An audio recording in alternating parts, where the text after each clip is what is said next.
Okay, stage 6 of the Wilson cycle is well, stage 5. I guess what we forgot to label this before. That would be old age, and then finally, stage 6 would be the death of an ocean basin. So we have something I diagrammed before, right? Which is a continent here next to an ocean, and there's a subduction zone out here connected to that subduction zone, or at least connected to the oceanic crust, is another continent, and as subduction pulls this continent closer to the subduction zone here, eventually the two continents collide, and when they do, the ocean, as you can see, is completely squeezed shut. We have this remnant oceanic crust that's subducted here, but on the surface, nothing but a big mountain range. And so to go back and just look at this again, again, the Wilson cycle describes the life cycle of an ocean basin, starting with a continental rift, moving on to a long linear shallow sea. That sea expands and is continuing to get wider all the time, like the Atlantic. Eventually, it turns in on itself and begins to close, like the Pacific is subducting. It becomes almost entirely closed, like the Mediterranean Sea, and then finally squeezes shut, as has happened here. So, what are some examples of stage 6, this death? We can think of the Himalayas as an example today, but basically most of the big mountain ranges, the Alps, the Appalachians, and so forth. Okay, so that's that. So then when we think about where this activity is, right, all this activity, whether it's tectonic plates pulling apart or moving towards each other, it's on the plate margins. So the activity of tectonics, really where the action is, it's on the plate margins. And we'll look at some diagrams in a few minutes that will sort of show us where the plate margins are.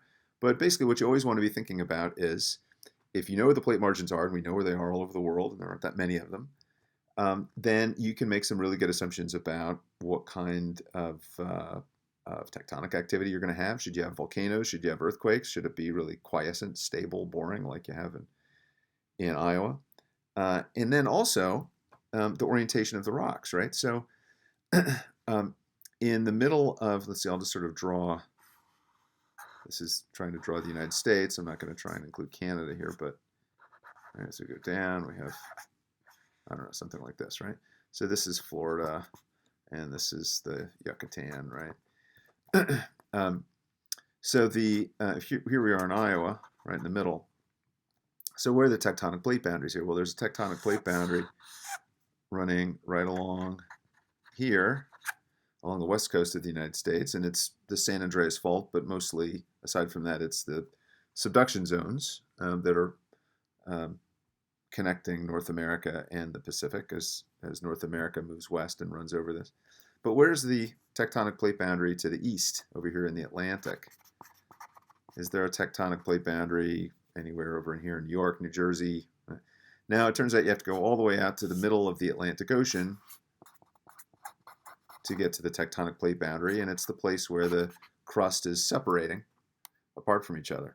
So this zone here, this plate boundary, which is called the Mid-Atlantic Ridge, is where all the action is. It's where there are volcanoes. In fact, this is an undersea volcanic mountain chain.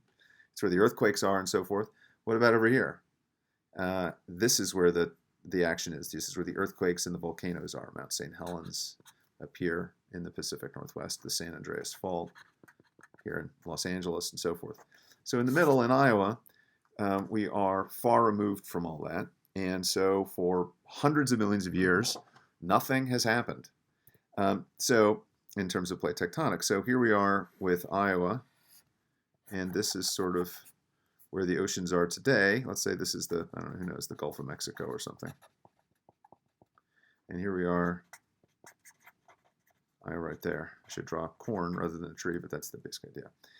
Right? Well, the one thing that has happened to Iowa that's of interest to us in a hydrogeology class is sea level change. So Sea level goes up and down all the time over geologic time for a couple of reasons. One of the biggest reasons is that you have these big ice sheets, glaciers, like in Antarctica and in Greenland, and they store huge amounts of water.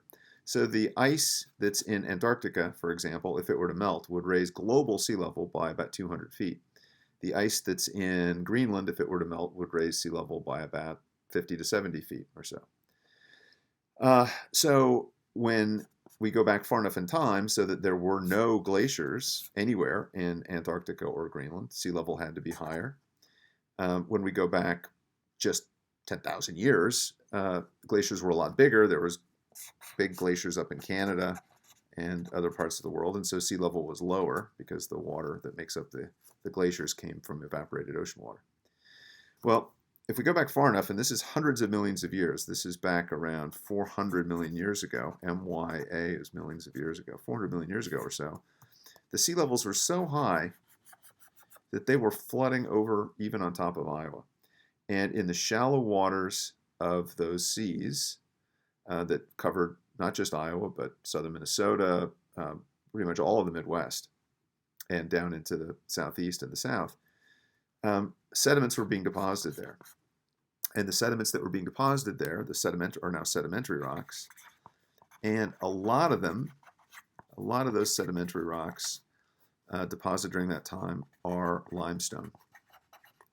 Limestone is a particular rock made of a mineral called calcite. So limestone is the rock, calcite is the mineral, and its chemical composition is CaCO3, which is calcium carbonate. Ca is calcium, the CO3 molecule is carbonate.